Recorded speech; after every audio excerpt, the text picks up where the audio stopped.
it's Pastor Jim. Um, I have a question for you. Did you know that the very first game was recorded in Genesis? It's a game that's still played today all around the world.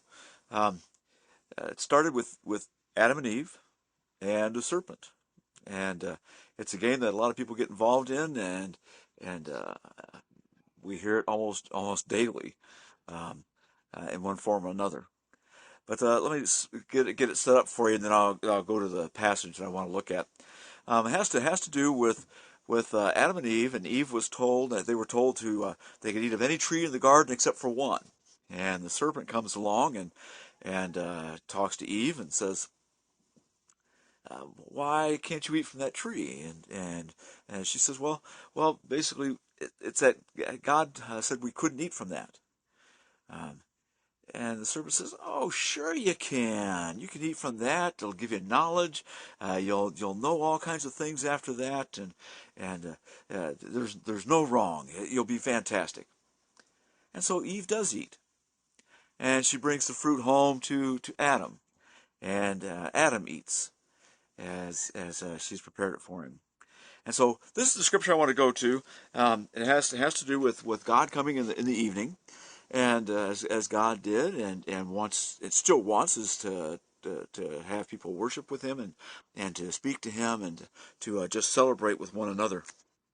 And so let me pick up. I'm going to use the message again today as we go through this. So we're talking about Genesis chapter 3. And it says, "When they heard the sound of God strolling in the garden in the evening breeze, the man and his wife hid in the trees in the garden." Hid from God. And God called the man, "Where are you?" And he said, "I heard you in the garden, and I was afraid because I was naked, and I hid." And God says, "Who told you you were naked? Did you eat from the tree I told you not to eat from?" And the man said, and here's the game, "The woman you gave me as a companion, she gave me the fruit from the tree, and yes, I ate it." And God said to the woman, "What is this you have done?" "The serpent seduced me," she says, "and I ate." See, this is the blame game. Been playing the blame game for generations upon generation upon generations. And it started with Adam and Eve. Adam was told the same thing, don't eat from the tree. Eve brought the fruit to him, and what did he do? He ate. And when he was questioned about it, he blamed somebody else.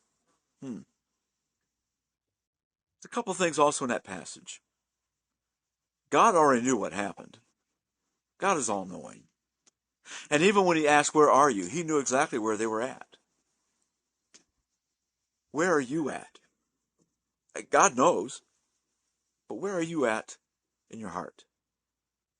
Are you still playing the blame game of this person caused you to do that or this person caused that?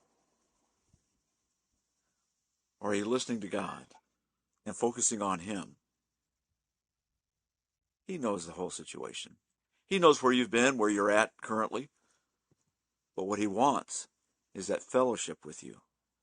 What He wants is you to call upon Him. What He wants is just to celebrate life with you. So it makes no difference where you're at. It makes no difference what you've done in your past. Don't blame anybody for it. Just start talking to God. And eventually, you'll have to admit, "Yeah, I kind of messed up, Father, but I'm glad you're there. I'm glad you sent your Son to take the blame for all of us." Hey, Pastor Jim, have a great week and a great weekend, and we'll talk to you next week.